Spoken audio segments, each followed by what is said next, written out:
Shut the fuck up. I didn't say enough. A stupid cunt. Suck my dick. Oh, hello, yes. I am back. Sorry for the disappearance. Today's video is going to be a little bit different.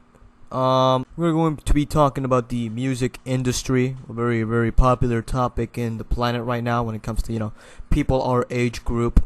Well, for all I know, because all I do is listen to music and jack off. There's some shady shit happening the internet. I'm sorry. Phase K, convicted criminal.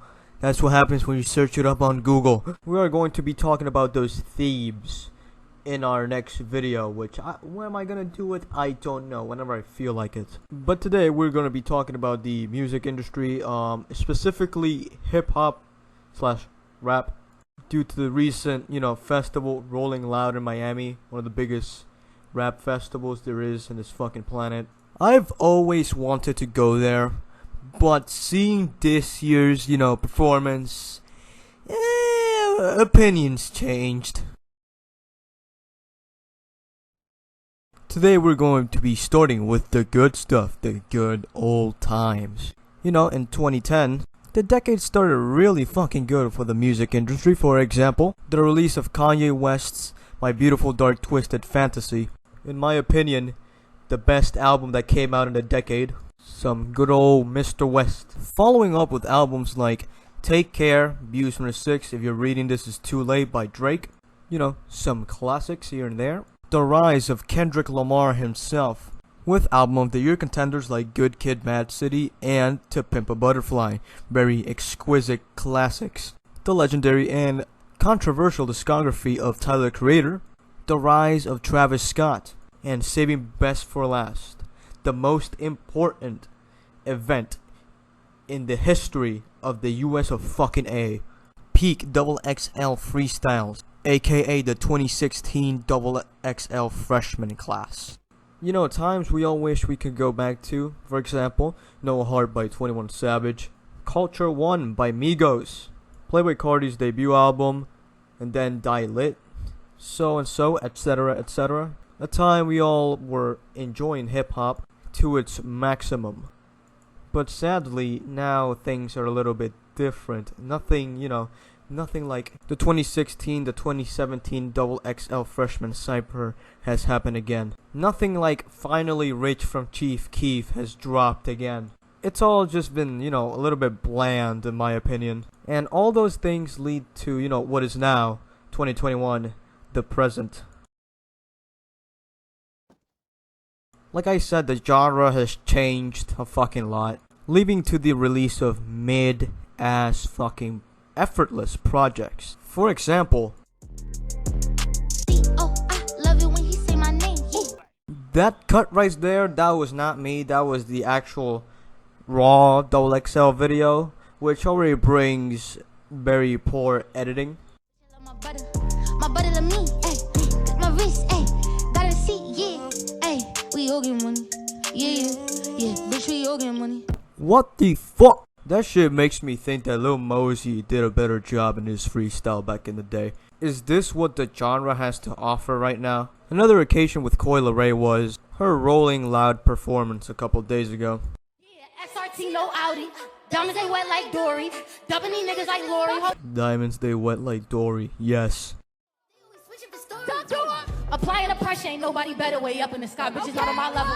Don't you see that crowd? No one's moving. No one's doing anything. No one's screaming. No one's doing a mosh. No one's even singing to her lyrics. It's like, who the fuck is this? Those ad-libs sound like a little kid yelling for his mom for ice cream. I want you to take a good look at the crowd again. Okay, yeah. Okay, yeah. Okay, yeah. Twerking ain't gonna get you out of this one, hun. She really managed to turn that shit from rolling loud to rolling quiet. Also, right now, a couple albums from, past peaking artists dropped. The Off Season by J. Cole, Culture 3 by Migos, Slime Language 2 by YSL Records, directed by Young Thug.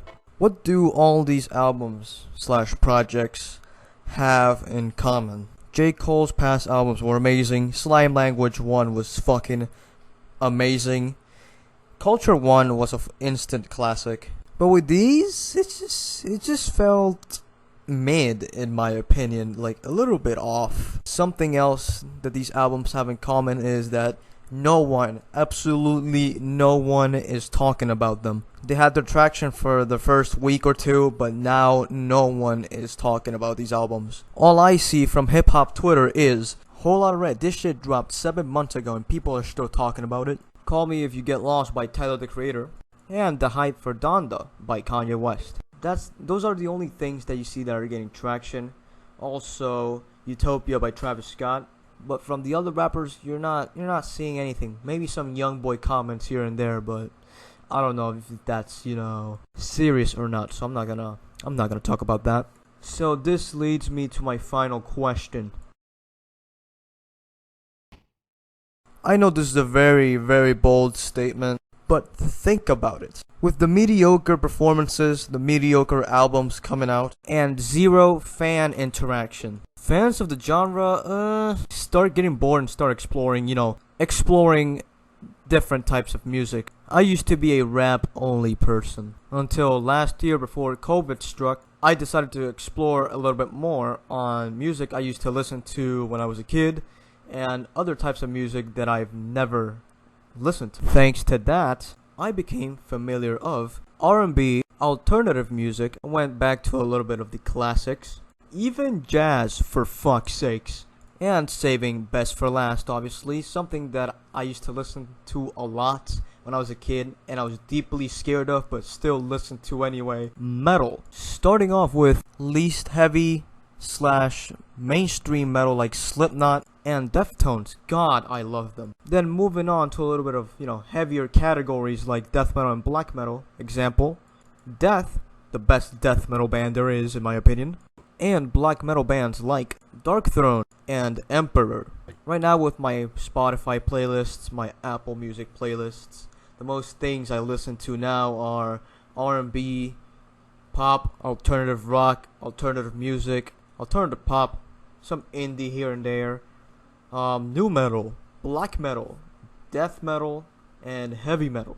I rarely listen to hip hop now, and when I do, I listen to, not the things that are coming out right now. I'd be listening to The Life of Pablo by Kanye West, Astroworld by Travis Scott, My Dark Beautiful Twisted Fantasy by Kanye, 444 by Jay-Z. I don't know if it's counted as hip hop, it's R&B / soul, but one of the greatest albums known to humanity, Blonde by Frank Ocean. And when you see other genres such as R&B, they're delivering better quality music than hip hop in my opinion. For example, Giveon, SZA, Kiana Lede, Kalani, Kali Uchis, and different styles of hip hop like Tyler the Creator. But this is all from my perspective, and now we're gonna look at the fans' perspective. Something that I've been, seeing, being taken notice of, is that majority of the hip hop fan base is moving on to rock. And these subgenres of rock are that fake ass punk music from MGK. New metal, some examples here are Slipknot, Linkin Park, Limp Bizkit, Korn, System of a Down, Marilyn Manson, Kitty, my personal favorite Deftones, and etc. And most importantly, one of the most important / golden ages of rock, grunge rock, with some examples Nirvana, Pearl Jam, Soundgarden, and my personal favorite Alice in Chains. Fans been also moving to heavy metal, which are the classics like Black Sabbath, Ozzy Osbourne, Van Halen, and Motley Crue. Another fair share has been moving on to alternative rock like Arctic Monkeys, indie music, Clairo, Boy Pablo, Girl in Red, and many, many more. Which leads me to my question, is hip-hop dying? This is the end of the video. Leave your ideas, what you think, in the comment section below. And before I leave, by this I don't mean that it's gonna be dead forever. As you can see, metal got a little bit turned off by the years, but now it's coming back with the very old bands getting a little bit more traction again, inspiring some other young musicians to make this kind of music, which this means that I think that hip hop still has its chance. I'm still relying on Donda. I have very high expectations for that one. And yeah, I hope you enjoyed the video. Leave a comment of what you think, and peace out.